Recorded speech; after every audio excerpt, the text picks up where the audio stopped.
Greetings in the name of Jesus lord our saviour క్రీస్తు నామమున శుభాభివందనములు. చూసుకున్నట్లయితే చాలామంది పడిపోయేది ఇక్కడ రేపటి కోసం మన్నాను స్టోరేజ్ చేసుకోవడం. ఇస్రాయేల్ జనంగా ఉన్నారు కదా, ఐగుప్తు నుంచి కానుకు 40 సంవత్సరాలు నడిపినప్పుడు మోషే ఏం చేసిండు? ఏ రోజు మన్నా ఆ రోజు పాత్రలు పట్టుకోండి, మీ దగ్గర ఏ పాత్ర ఉంటే ఆ పాత్ర, చెంబు ఉంటే చెంబు, బేషన్ తట్టు ఉంటే బేషన్ తట్ట, ఉదయకాలంలో మన్నా కురుస్తుంది. మామూలుగా మంచి ఎలా కురుస్తుందో ఆ విధంగా పరలోకం నుంచి కొత్తిమీర గింజ లాంటిది మన్నా కురుస్తుంది. మోషే ప్రార్థన వల్ల ఆ మన్నాను తీసుకోవాలి, ఏ రోజు ఆ రోజుకు భుజించాలి. అది దేవుని యొక్క ఏర్పాటు. ఆ మన్నాను మరి రేపు వస్తుందో రాదు అని వీళ్ళు ఏం చేసారు? ఆ మన్నాను రేపటి కోసం వీళ్ళు నిల్వ ఉంచుకుంటే ఏమైంది? కంపు కొట్టింది. కాబట్టి రేపటి కోసం ఆలోచించదు. ఆకాశ పక్షిని చూడ విత్తవుకో అయినా కానీ ఈ పరలోక తండ్రి వాటిని పోషించుచున్నాడు. కాబట్టి మనం ఏం చేయాలంటే రేపటి కోసం బ్యాంక్ బ్యాలెన్స్ కానీ ఆహారం కానీ ఆలోచించదు. ఆకాశ పక్షులు చూడాలి, దేవుని మీద ఆధారపడతాయి. ఇక్కడ చూడండి, తిమోతి పత్రిక 6వ అధ్యాయము 10వ వచనం. ఎందుకనగా ధనాపేక్ష సమస్త కీడులకు మూలము. కొందరు దానిని ఆశించి విశ్వాసం నుంచి తొలగిపోయి నానా బాధలు తమ్ము తామే పొడుచుకొనిరి. ధనాపేక్ష, ధనం కావాలి నాకు అని చాలామంది వాళ్ళు చేసే పనులు కానీ దశం భాగం ఇయ్యక, బీదలకు దాన ధర్మాలు చేయలేక, రకరకాల ఆస్తులను, వడ్డీలని, కమిషన్లని, ఇంకా రకరకాల సంపాదించుకొని బ్యాంకులు వేసుకొని ఆ బాండ్ పేపర్ని బీరువాలో పెట్టుకుంటారు. ఇలా ప్రయాణాల్లో లేకుంటే తినేటప్పుడు కానీ యాక్సిడెంటల్స్ అవుతాయి. యాక్సిడెంట్ అయితే బెడ్ల మీద అడుక్కున్నాక ఈ కమిషన్లు ఇవన్నీ అక్కడ వెళ్తాయి. కాబట్టి నా దయచేసి హంబుల్ రిక్వెస్ట్, తన ద్రవ్యాన్ని వడ్డీకి ఇవ్వకూడదు అని కీర్తనలే ఉంది. రేపటి కోసం బ్యాంక్ బ్యాలెన్స్ వద్దు అని ఉంది.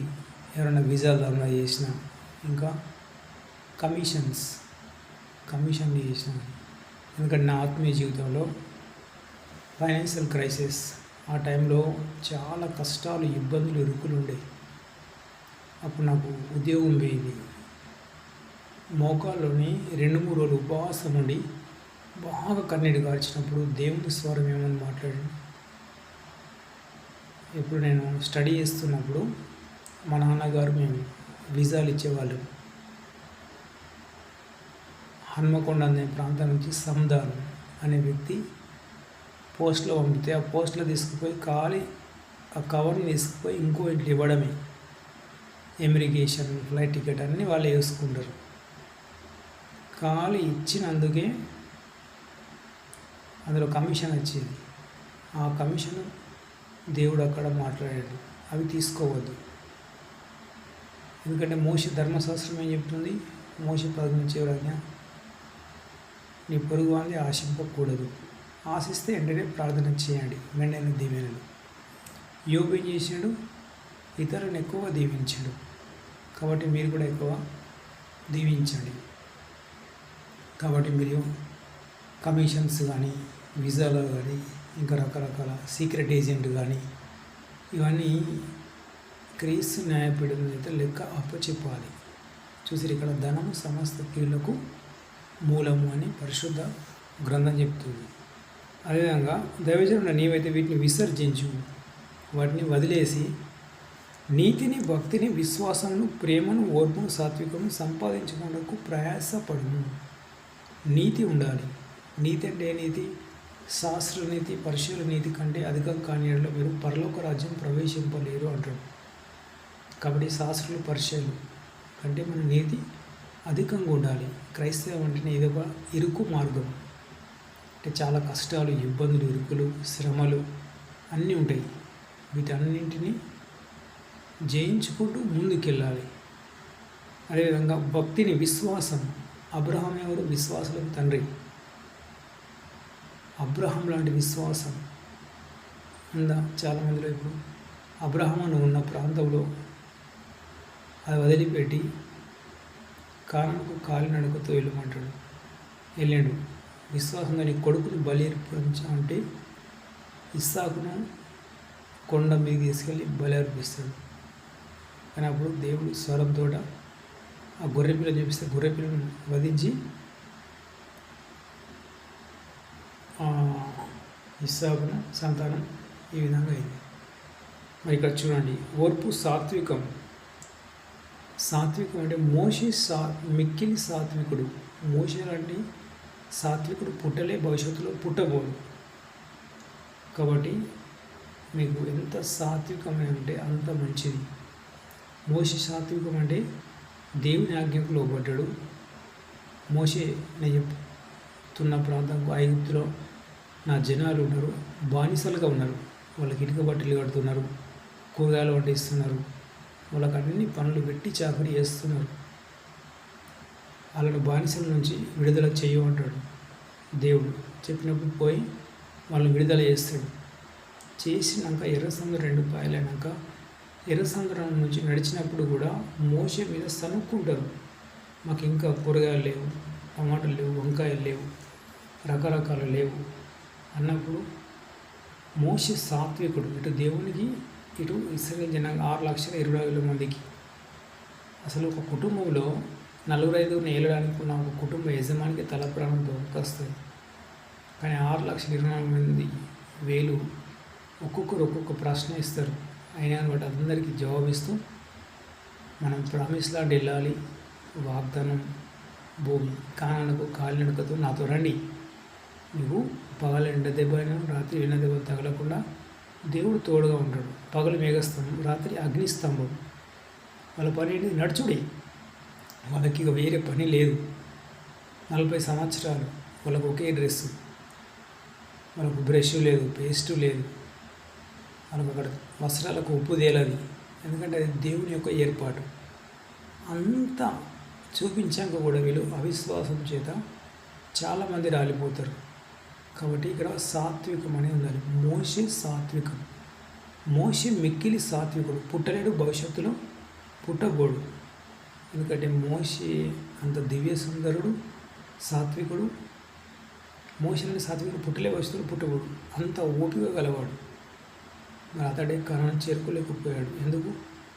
హృదయాన్ని కఠినపరచుకొని. కాబట్టి క్రైస్తవాత్మ జీవితంలో మీరు మోషే లాంటి సాత్వికం కనిపించాలి. మీరు పనిచేసే స్థలంలో క్రీస్తు లాంటి ప్రేమ కనబడాలి. మన మాటల్లో, చూపుల్లో, ప్రవర్తనలో, తలంపుల్లో. మనం చేసే పనులను బట్టే మళ్ళీ క్రైస్తవుడు అనాలి. ఎదుటి వ్యక్తి కష్టాల్లో మనం పాలు పంచుకుంటే ఖచ్చితంగా మనకు దేవుడు మెండైన దీవెనలు ఉంటాయి. మరి ఇక్కడ ఇంకా ఏమన్నాడు?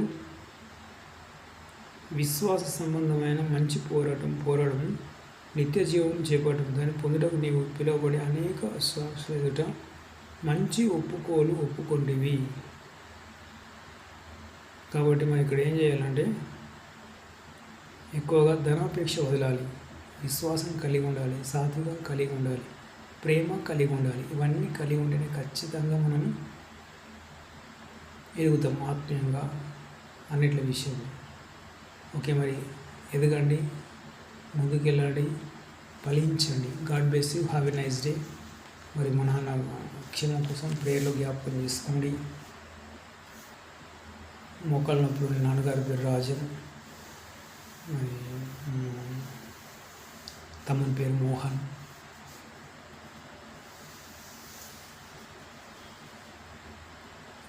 గోగిల తిరుపతి లక్ష్మి కొంచెం మానసికంగా హెల్త్ బాగాలేదు. ప్రేయర్లో జ్ఞాపకం చేసుకోండి. ఈరోజు ట్రీట్మెంట్ అయింది. మానసిక నరాల బలహీనత. గోగిల మల్లేశం, దేవక్క, గుగ్గిల భార్గవ్, మల్లవ్వ, గంగు, లత, గొడుగు, ప్రమిళ వీళ్ళందరినీ దీవించాడు. యోగును దీవించినప్పుడు మిమ్మల్ని ఖచ్చితంగా దీవిస్తాడు. ఎందుకంటే యేసుప్రభు బలమైన శిష్యులు వాళ్ళ తల్లిదండ్రులని వాళ్ళ కుటుంబాన్ని రక్షించుకోలేకపోయారు. భక్త శిఖులని ప్రపంచంలో కొన్ని లక్షల సంఘాలు కట్టిండు. ప్రపంచంలో కొన్ని దేశాలలో భక్త సింగ్ అంటే వినే దైవజనం లేడు. కానీ అలా భార్యను రక్షించుకోలేకపోయాడు, కుటుంబాన్ని రక్షించుకోలేకపోయాడు. సాధు సుందరగిరి కానీ ద గ్రేట్ ప్రాఫిట్స్ ఎవరే కానీ, ఎందుకంటే అదొక శోధన. Okay, God bless you, have a nice day. ఫలించండి. Praise the lord.